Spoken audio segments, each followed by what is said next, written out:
So I did some research from magazine using Time Magazine to People Magazine, as well as research from the actual websites. I decided to do PBS. It has a very large audience, but I also saw that PBS have shows, so I decided to go with POV. These are documentaries that express a point of view. PBS distributes to Infinity as well as DirecTV and Amazon Video and Netflix, which reaches the younger target audience. My documentary is 6 episodes, 40 minutes each. The first episode is gun violence history in the United States.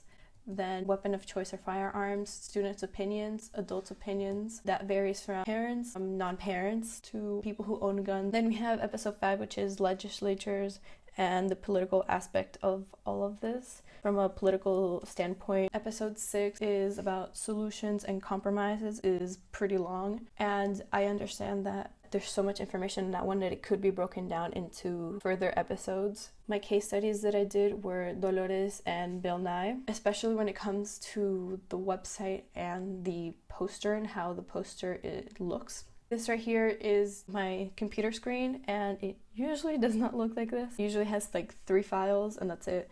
But with doing this project, I needed to screenshot many things for it in order for me to do a transparent background or something like that. So that's why there's so many files. So for my poster, I use Canva, and you will see on the side the many attempts of me trying to figure out how to do the poster and how to get transparent backgrounds for the credits, which were very difficult for me to do. I didn't have Photoshop, so Pages was the only thing that I could use, and it took me a while to figure it out and get it somewhat how I want. The film festivals, which one of them I found it very difficult because it had the year, and I didn't want to have the year, so I had to do a little bit of editing to get that one out, as well as keep have the background transparent. I went through so many pictures as well to figure out how I wanted to show the 2 sides of the debate. And so I did the poster, and then there's one page in black, and that one is for me to do front and back, and me to cut a hole through to put the title on there and make it look like a bullet had gone through the paper. And I wanted to do that kind of 3D effect, but also create the idea of the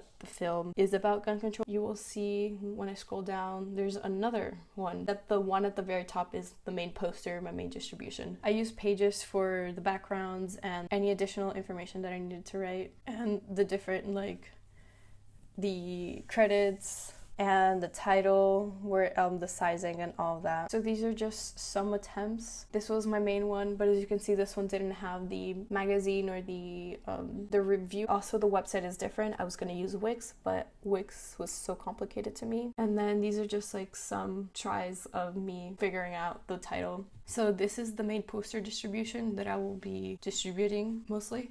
I have the magazine review. I have the film festival logo selection, as well as the title with a little idea of what the document might be about. So I wrote Our Right, Our Life, both sides of the debate. Then we have the credits at the very bottom, as well as where it's going to be distributed and the website of the documentary. So there's a second poster, and the main reason for that is because since I'm distributing, for example, Amazon or Netflix, usually they don't have the film festivals or the film festival logos or the newspaper review. So that's why I decided to take that one out and leave everything else how it is for those distributions. So on my website, I kept it very simple with a gray background in order to show that this debate is not just black and white, how many people just see it as 2 sides. There's more than one side to this. So we started with the trailer, then we have the synopsis. We have some pictures that I took while in different marches and the school walkout, the film festivals where it was distributed first, and then the credit poster. Then the about page is a picture, and then it talks about how it's a 6-episode documentary series. Then where to find it, same. As you can see, the distribution poster is the one from the film festival and the one acquired by PBS. And then I talked about a little bit of the film festivals, as well as where it's going to be distributed through PBS. And at the very bottom of the page, there's a portion that says want to host a screening. There will be a page where you can, as of now, it's just a document that you download. And if it's a well-running website, I would like it to just pop up on the screen and it could be submitted through the website. This is very common in PBS documentaries. Then we have the episodes tab where it talks about the episodes. It gives a little bit of information of what the episode's going to be about. For example, the first episode about the history of gun control in the United States. And I also added questions throughout this page in order to give the audience an idea of what we will be questioning and in order to show both sides of the debate. And then we have the contacts page, which you can contact us, and you can also connect with us through Facebook and Instagram, as well as through email. So I did Facebook for the older generation, for the parents, and I did Instagram for the younger generation. So it reaches a large target audience. Then I used a lavalier microphone to do some interviews, and as well as a tripod. I kind of use a tripod.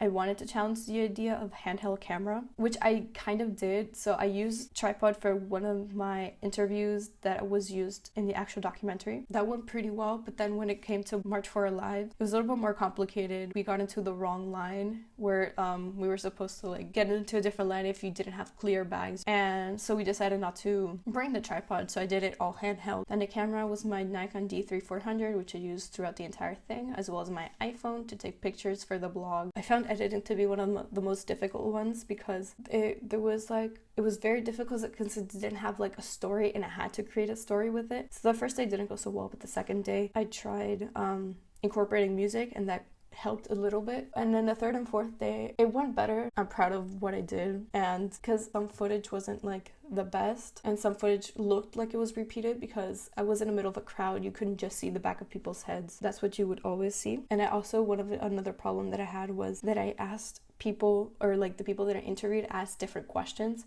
and I didn't have the same questions for everyone, so I didn't have a concise or like a facilitation of shots and interviews in order for me to continue the story through the interviews. So some problems I had was that I couldn't use footage because of the framing was very low, like it was off, or it was blurry while I interviewed the person in the background. You could see the background better than the actual interviewee. I got a little frustrated, but I got through it. So I really did enjoy this project. It was a huge challenge for me, being a person who doesn't really talk that much. I kind of found it kind of nerve-wracking at the same time, but very, very interesting. I got to meet like different peoples and like listen to their perspectives and, you know, connect with students that were my age. I was happy that I chose a documentary for my project.